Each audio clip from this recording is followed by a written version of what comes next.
এই মুহূর্তে বাংলা টেলিভিশনের দুই জনপ্রিয় মুখ রণজয় বিষ্ণু এবং শ্যামপ্তি মুডলি জি বাংলার দুই জনপ্রিয় ধারাবাহিকে প্রধান চরিত্রে তাদেরকে দেখা যাচ্ছে।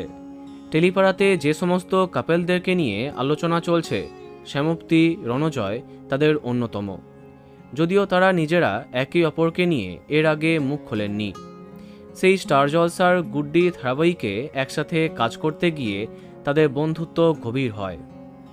দিদি নাম্বার ওয়ানের মঞ্চেও তাদের বন্ধুত্ব নিয়ে কিছু চর্চা কানে আসে। যদিও সেই সময় জীবনের অন্যতম কঠিন সময়ের মধ্য দিয়ে যাচ্ছিলেন রণজয়। প্রাক্তন প্রেমিকা সোহিনী সরকারের বিয়ের পরে তার আগের প্রেমিকাদের প্রসঙ্গ টেনে তাকে আক্রমণ করা হয়, কিন্তু সেই সময় চুপি ছিলেন তার বান্ধবী শ্যামপ্তি। সম্প্রতি এক সংবাদ মাধ্যমে তার একটি দীর্ঘ সাক্ষাৎকার প্রকাশিত হয়, যেখানে অমর সঙ্গী থেকে ব্যক্তিগত জীবন নিয়ে অনেক কথার উত্তর দেন শ্যামপ্তি। অনেক কথার মাঝে রণজয়ের প্রসঙ্গ আসতেই তিনি জানান, ব্যক্তিগত জীবন নিয়ে কোনো গুঞ্জন ছিল না, কারণ আমি চাই না, আমরা ভালো বন্ধু।